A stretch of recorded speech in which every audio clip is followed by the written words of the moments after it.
Good morning dear students. हमारा second lesson है Nelson Mandela Long Walk to Freedom. और Nelson Mandela ही इसके जो हैं वो राइटर हैं। वो फर्स्ट ब्लैक प्रेसिडेंट थे स्वतंत्रता के बाद दक्षिण अफ्रीका के। दक्षिण अफ्रीका भी भारत की तरह ही 300 सालों से ज़्यादा समय तक अंग्रेजी शासन के अधीन रहा था। और इस लेसन में नेल्सन मंडेला ने ये जो भाग लिया गया है इसमें बताया गया है कि कैसे उद्घाटन समारोह जो था, उनकी जो अश्वेत सरकार बनी थी उसका जो शपथ समारोह था वो उसका वर्णन इसमें किया गया है।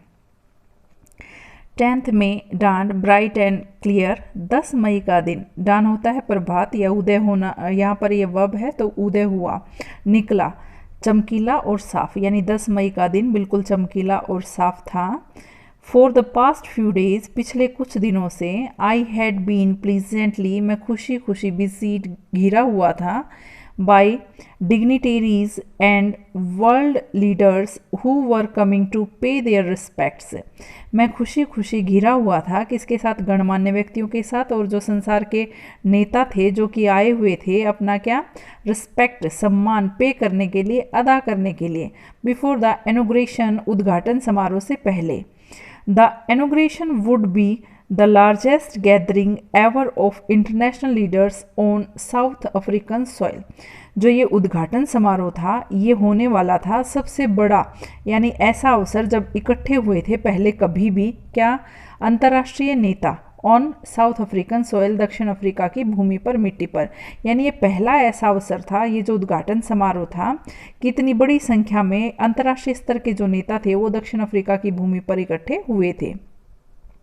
The ceremonies took place in the lovely sandstone amphitheater formed by the Union buildings in Pretoria. जो ये सेरेमनीज थी यानी जो उद्घाटन समारोह था ये टुक प्लेस हुआ कहाँ? लवली, प्यारे से, सैंडस्टोन, बलुआ पत्थर से बने हुए, एम्पीथिएटर, रंगशाला। जो एम्पीथिएटर होता है जिसमें चारों तरफ बैठने के लिए सीट होती हैं लेकिन ऊपर छत नहीं होती, स्टेडियम टाइप का जो होता है वो।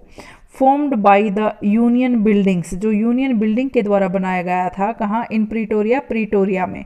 4 डेकेड्स, दशकों तक, यानी 10 सालों के समूह को क्या कहते हैं? एक पीरियड ऑफ 10 ईयर्स, डेकेड।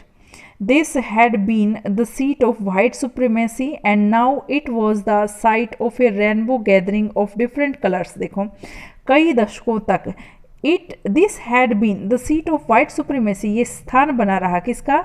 श्वेत प्रभुत्व का, प्रभुसत्ता का। एंड नाउ, और अब, इट वॉज द साइट, ये अब एक दृश्य था, ऑफ ए रेनबो, इंद्रधनुष जैसा, गैदरिंग ऑफ डिफरेंट कलर्स, जो इकट्ठे हुए थे यहाँ पर अलग अलग रंगों के, एंड नेशंस, और राष्ट्रों के, फॉर द इंस्टॉलेशन, स्थापना के लिए, of south Africa's first democratic non racial government, दक्षिण अफ्रीका की पहली डेमोक्रेटिक यानी लोकतांत्रिक और नॉन रेशियल यानी जाति पाति से रहित जो गवर्नमेंट थी, सरकार थी। यानी दक्षिण अफ्रीका की पहली जो डेमोक्रेटिक और नॉन रेशियल यानी जाति पाति से रहित जो सरकार थी उसकी स्थापना के अवसर पर इतने सारे जो नेता अलग अलग देशों से आए थे वो सब मिलकर के इंद्रधनुष जैसा दृश्य जो थे वो उत्पन्न कर रहे थे, बना रहे थे। On that lovely autumn day, उस प्यारे से पतझड़ ऋतु वाले दिन, आई वॉज अकम्पनीड होता है साथ देना, मेरे साथ थी, बाय माई डॉटर जेनानी, यानी उसका साथ दिया गया उसकी बेटी जेनानी के द्वारा। ऑन द पोडियम, चबूतरे पर, Mr de Klerk was first sworn in as second deputy president, यानी मिस्टर डी क्लार्क जो थे वो उन्होंने सबसे पहले शपथ ली दूसरे उपराष्ट्रपति के रूप में। ये क्वेश्चन बन जाता है, दूसरे उपराष्ट्रपति के रूप में किसने शपथ ली? मिस्टर डी क्लार्क ने। देन, तब या फिर, Thabo Mbeki was sworn in as first deputy president, फिर मिस्टर थैबो म्बेकी ने शपथ ली पहले उपराष्ट्रपति के रूप में। When it was my turn, जब मेरी बारी आई, आई प्लीज्ड, मैंने शपथ ली, टू ओबे, पालन करने की, एंड अपहोल्ड, और बनाए रखने की, द कॉन्स्टिट्यूशन, संविधान को, and to devote myself, और अपने आप को डिवोट यानी समर्पित कर दूंगा, to the well being of the republic, अपने गणतंत्र के लिए यानी देश के लिए, एंड इट्स पीपल, और इसके लोगों के लिए। यानी जब मेरी बारी आई शपथ लेने की तो मैंने शपथ ली कि मैं बनाए रखूंगा, पालन करूंगा और बनाए रखूंगा क्या, अपने देश के संविधान को, और अपने आप को अपने देश के और देश के लोगों के प्रति समर्पित कर दूंगा। टू द असेंबल्ड गेस्ट्स, अपने इकट्ठे हुए मेहमानों से, एंड द वॉचिंग वर्ल्ड, और देख रहे संसार से, आई सेड, मैंने कहा, टुडे, आज, all of us do by our presence here confer glory and hope to newborn liberty।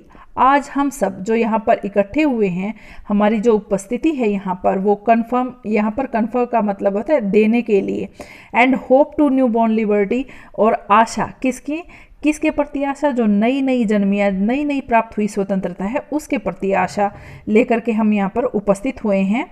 Out of the experience, उस अनुभव से परे, of an extraordinary human disaster that lasted too long, वो अनुभव जो मानवीय विनाश का अनुभव था, असाधारण मानवीय विनाश का अनुभव था जो कि इतना लंबा चला, यानी इन्होंने उस गुलामी के काल को ह्यूमन डिजास्टर कहा है, एक्स्ट्राऑर्डिनरी ह्यूमन डिजास्टर, जो कि लास्टेड टू लॉन्ग, इतना लंबा चला। Must be born a society of which all humanity will be proud, यानी इतने भयानक मानवीय विनाश से जो हमें स्वतंत्रता प्राप्त हुई है, उससे एक ऐसे समाज का जन्म होना चाहिए, अवश्य ही एक ऐसे समाज का निर्माण होना चाहिए जिस पर पूरी मानवता को क्या हो, गर्व हो सके, या पूरी मानवता जो है उस पर गर्व कर सके। We who were outlaws not so long ago have today been given the rare privilege to be host to the nations of the world on our own soil। हम जो इतने लंबे समय से, यानी काफ़ी लंबा समय नहीं हुआ है कि हम आउटलॉज यानी कटे हुए थे, आज हमें रेयर, दुर्लभ प्रिविलेज, विशेषाधिकार मिला है क्या करने का, होस्ट करने का, मेजबानी करने का, किसका, संसार के देशों की, ऑन आवर ओवन सॉइल, हमारी खुद की भूमि पर, यानी हम लोग जो बाकी दुनिया से इतने सालों से, यानी ज़्यादा लंबा समय नहीं हुआ है कि हम काफ़ी सालों से कटे हुए थे बाकी दुनिया से, और आज हमें ये विशेषाधिकार मिला है, दुर्लभ विशेषाधिकार, कि हम अलग अलग देशों के जो प्रतिनिधि आए हुए हैं उनका हम क्या करें, उनकी मेज़बानी करें हमारी खुद की भूमि पर। We thank all of our distinguished international leaders, हम अपने सभी अंतर्राष्ट्रीय विशिष्ट मेहमानों का धन्यवाद करते हैं। For having come to take possession, जो यहाँ पर आए हैं with the people of our country, हमारे देश के लोगों के साथ, of what is after all a common victory for justice, for peace, for human dignity, क्या करने के लिए, जो एक नई सरकार बनने वाली है उसमें भाग लेने के लिए हमारे देश के लोगों के साथ हैं, और जो कि आखिरकार है एक कॉमन, यानी मिली जुली विजय है किसकी, न्याय की, फॉर पीस, शांति के लिए, फॉर ह्यूमन डिग्निटी, मानवीय गरिमा के लिए, यानी ये जो स्वतंत्रता मिली है ये इन सब के लिए एक मिली जुली विजय है। वी हैव एट लास्ट, हमने आखिरकार, अचीव्ड, प्राप्त कर लिया, आवर पॉलिटिकल इमेंसिपेशन, हमारे राजनीतिक विशेषाधिकार को, इमेंसिपेशन होता है फ्रीडम फ्रॉम रिस्ट्रिक्शंस, यानी बंधनों से मुक्ति, खासतौर पर किसकी, राजनीतिक।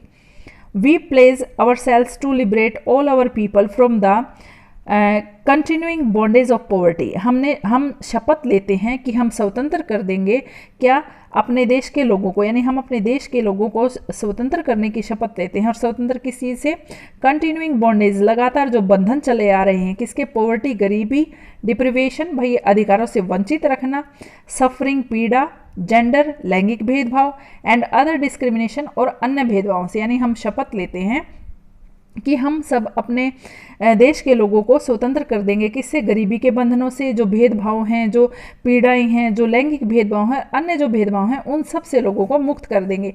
Never, never and never again, कभी भी नहीं होगा ऐसा फिर से, शैल इट बी दैट, ऐसा फिर कभी नहीं होगा कि, this beautiful land will again experience, कि ये जो सुंदर भूमि है ये फिर से अनुभव करे, the operation of one by another, operation होता है दमन या शोषण, किसी एक व्यक्ति का दूसरे के द्वारा शोषण जो है ये फिर से महसूस करे, अनुभव करे, ऐसा फिर कभी नहीं होगा, यानी हमारा देश फिर से किसी की गुलामी महसूस करे, ऐसा हरगिज नहीं होगा। The sun shall never set on so glorious a human achievement, ये मानवीय उपलब्धियों का जो इतना शानदार सूर्य उदय हुआ है ये कभी भी अस्त नहीं होगा। वैसे आई और वी के साथ शैल का यूज़ होता है, बाकी सभी के साथ विल का यूज़ होता है, लेकिन यहाँ पर क्या है, the sun shall never set, सूर्य कभी अस्त नहीं होगा, जो इनके डिटर्मिनेशन को दर्शाता है, इसीलिए यहाँ पर शैल यूज हुआ है।